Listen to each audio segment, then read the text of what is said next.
Hi friends, welcome back to my studio. I'm Katie. Today I'm going to do a quick video talking about how my different planners interact with each other, and not just planners but planning devices.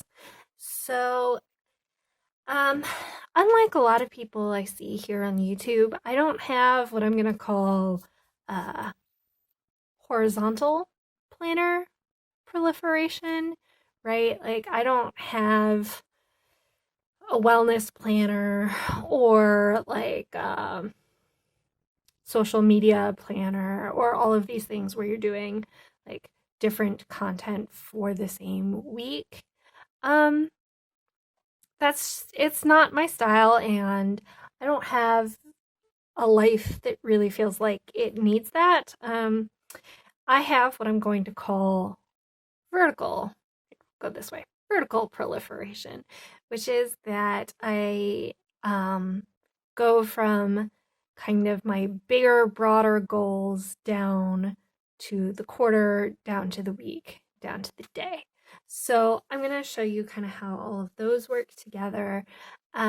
What's not pictured here is my Google Calendar, and that is where like appointments 6 months from now are scheduled, and that's where really any appointment is scheduled. That's what I use for work.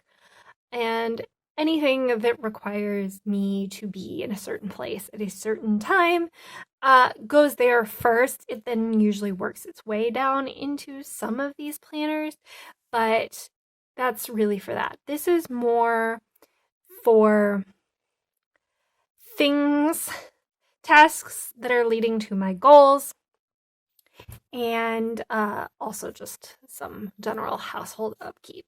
The other thing that's not pictured here is my work planner. That's totally separate. I just use that at work. I work a 9 to 5 job that allows me to mostly leave that work there when so it actually has almost no interaction with any of the things that we're mentioning here besides my Google Calendar. So I'm not going to show that to you. I do have a video about it that I will post up in the corner.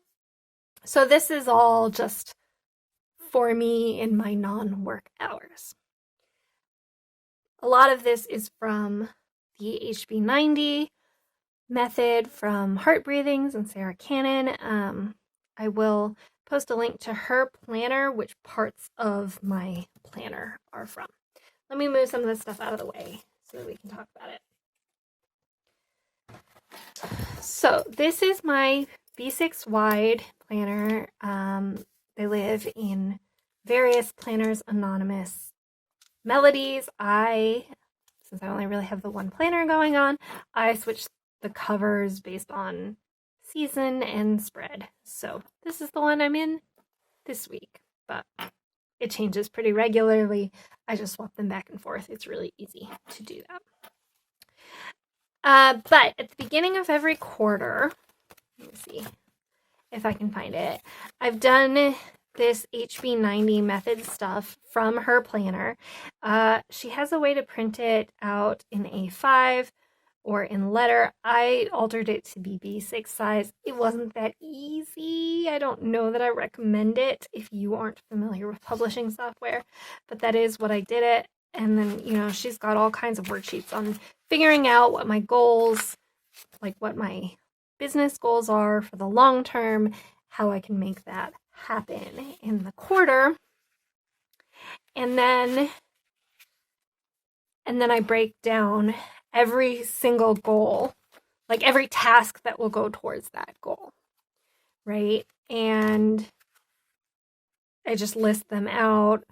So, right, if my goal is to make it to a certain number of YouTube subscribers, which if you're not subscribed, you could subscribe now and make me very happy. In order to reach that goal, one of the things I need to do is make YouTube videos. So I have a goal of how many YouTube videos I want to make in a quarter, and each of those are like listed separately, right? And then all kinds of other individual tasks, reels, for example, and other things. So I list all of those out at the beginning of the quarter. Then we'll move this aside. At the beginning of the quarter, I set up a Kanban board, which doesn't fit my frame. It's just a piece of acrylic. Honestly, you could do this digitally or whatever, with tons of Post-it notes. And this first top section is the things to do. They're color-coded for the quarter. At the beginning of the quarter, everything is in this top section. Then there's a smaller section, and it's purposefully small. These are the things that I plan on doing this particular week. We'll get to how I schedule that in a minute. And then this bottom section, these are the things that are already done for the quarter. So as the quarter goes on, things move from here to here for hopefully only a week and then come down. So all of the tasks I had done in my HB90 system get transferred to these Post-it notes in manageable steps, right? I don't need to have a million Post-it notes. So like for this filming video, I've got film, edit, upload, promote all on one, because I'm going to do all of that within a week, and I don't need separate Post-it notes. If you feel like you'd like separate Post-it notes, you absolutely can, but you might need a bigger Kanban board than I do, or as I said, lots of digital versions. So that concludes like my quarterly planning. So I've done all of this in the week before and the week of the beginning of each quarter. All of this is set up. Then every week on Sunday, I move the things that I got done during this week down. Honestly, I move these usually down when I get them done. So on Tuesday, if I've done it, I move it down. But I also forget some of them. So on Sunday is my like recap, etc. time, and I will take the things that I've done and I will move them down here, and then I will look at the things I need to do, and I will move some of them down to the to-do. Now, because of how my schedule is, a lot of my projects are just like weekly things. So I have a weekly plan to work on closet organization for every week this quarter. And so, you know, this is just week 6 closet, and I move it down. So a lot of those are I already know what week they're going to happen this week, but it's because they are assigned for this week. But some of them are things that I have a goal, for example, of doing 5 reels this quarter, and so I don't have to do one every week. And so when I think this is a week I can like handle it or have an idea for it, then I will move that stuff down. So every Sunday I do that. Then what I do is, knowing that I've decided to do all of these things, I pull back out my weekly planner. I mean, honestly, it hasn't gone anywhere. These all just sit. And let's see if I can find a blank spread. Nope. Well, here's this week's spread. So on Sunday, what I do is I go and assign the things from my Kanban board. So these are tasks specifically designed to get to my goals for the quarter.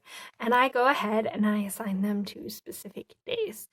And because I work full time and this isn't about my work, this is about my side hustles, I usually only assign about 1 or 2 things per day.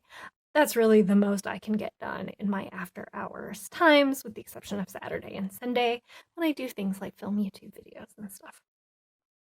But I have personally found that I like to kind of block things.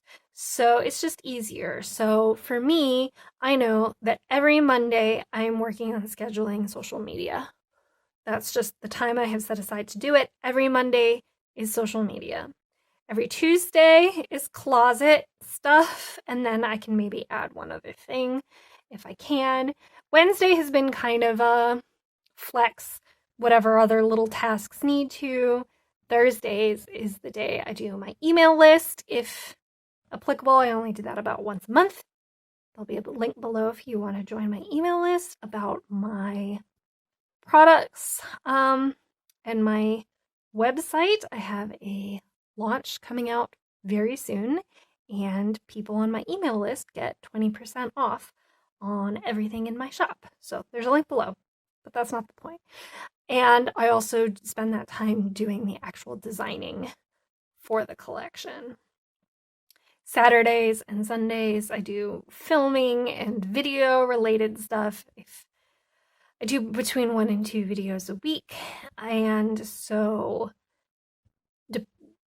that's when I film them, mostly edit them, and get a lot of this stuff. So if I haven't finished it, so this week I didn't finish all of the stuff for the video on Sunday, but it wasn't going to post until Thursday, so I had Tuesday to make the thumbnail and write the description and stuff like that.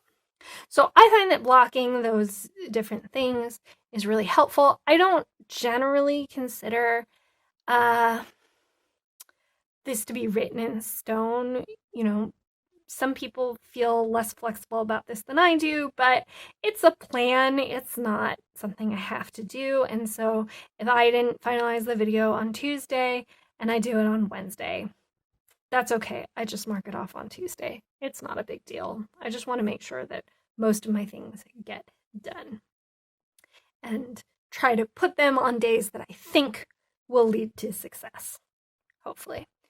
In addition to the stuff that are on my Kanban board, my kind of goal-related things, I do also put other stuff here. Things like planning the meals for the week or cooking dinner sometimes goes on here, sometimes not. This was not a great example. Let's see what else we got here. Laundry sometimes makes it on into here if I feel like it. Reminding myself just to relax sometimes goes on here. Calling my parents, for Mother's Day, for example, would go here. So just,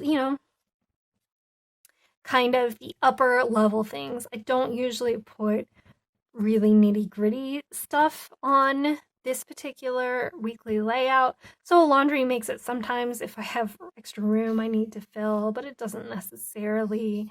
Going to the grocery store sometimes makes it on here and sometimes doesn't. This is mostly a planner for me, to try to achieve my goals. When we get down to the nitty-gritty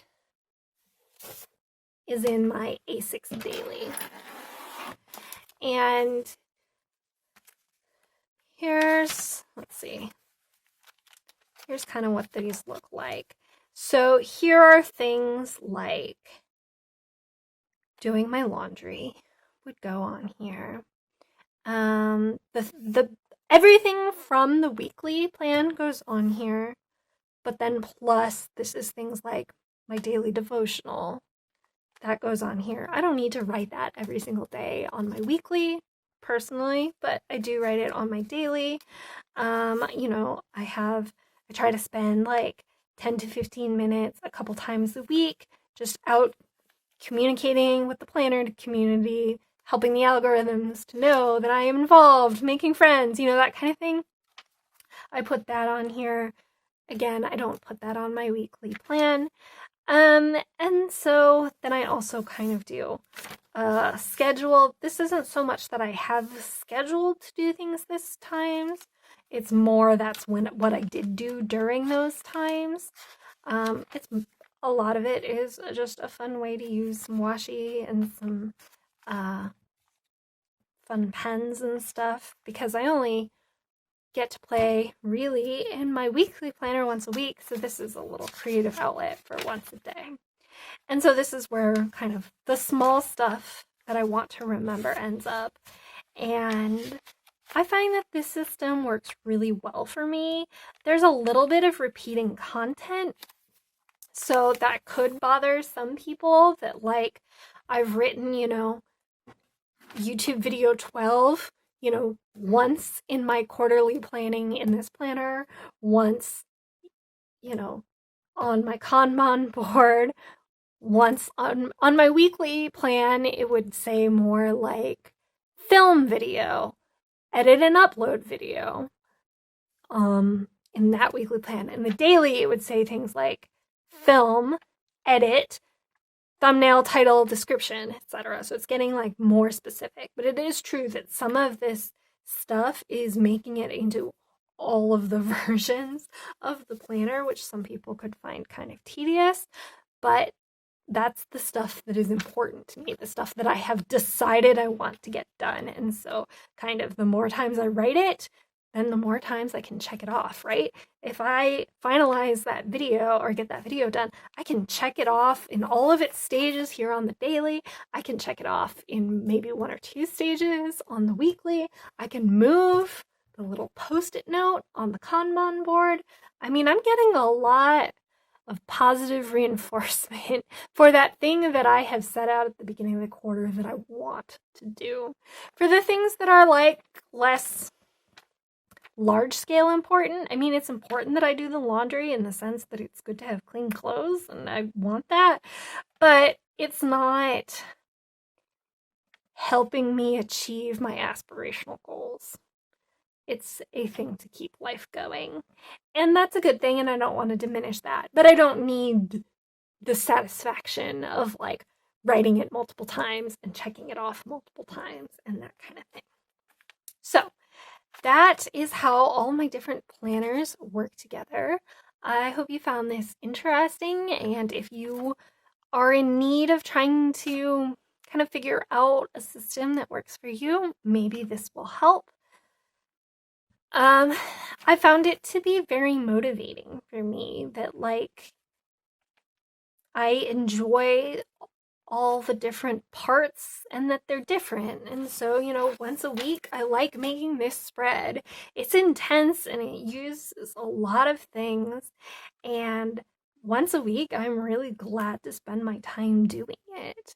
But it's like it's too much for every day, but also like not ever getting to use my pretty pens again all week would also make me sad. And so, I can have this and it's only minorly decorated. It's just some washi tape and a couple pens, but it does keep me engaged in the day to day. And I do find that I want to do some of these things so that I can play with my pretty pens and say that I did them. So overall, a mantra I feel like I have on this channel is to know yourself, to know what works to motivate you and what you like to do or not to do. And this is working great for me right now. And let's not pretend that anyone, or at least that I, will use exactly the same system forever. But this is what I've been using for the last about 5 months, and it's been working really well for me in my current stage of life. So I hope you found it helpful. If you want to see more from me and also maybe help some of my goals happen, you can hit the subscribe button or the like button, and I will talk to you again soon.